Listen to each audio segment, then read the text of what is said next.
Preceded with the three prostrations to His Holiness the Great 14th Dalai Lama, I myself, on behalf of the people of Arunachal Pradesh, would like to greet His Eminence Venerable Professor Jamdong Rinpoche La on his 85th birthday. Today, when we celebrate, it's not just the birthday alone, but we celebrate his lifelong as a legacy of wisdom, compassion, and most of all, his tireless dedication to the cause of Tibetan people in particular and the Buddhist community of Himalayan region as a whole. Venerable Rinpoche's unwavering commitment to hardship and the principle of Buddha has inspired countless individuals around the world.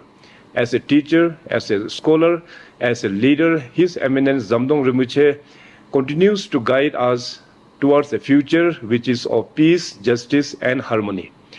Rinpoche La stands as a distinguished figure both in the spiritual and political realms, embodying the deep-rooted wisdom of Tibetan Buddhism while navigating the complex challenges of the modern world by leading Tibetan people in exile.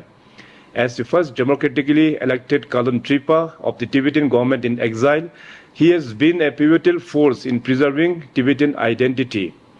Rinpoche La was instrumental in shaping the educational system for Tibetans in exile, serving as principal of different central schools for Tibetans and Central Institute of Higher Tibetan Studies in Sarnath from 1988 to 2001.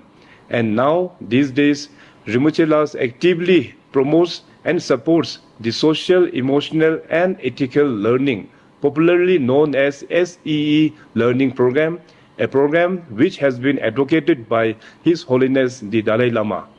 Of late, Rinpoche La is also connected with the people of Arunachal Pradesh and more so with the Monpa community by sharing his wisdom and guiding thousands of people, for which we are ever indebted to you, Rinpoche La. May your teaching continues to illuminate the path of future generations. Your legacy will endure as a beacon of hope and wisdom for all who follow. On this auspicious day, we wish you well and pray from our depth of our hearts that you may live long and help dispel the darkness of ignorance. Thank you. Tuji Che.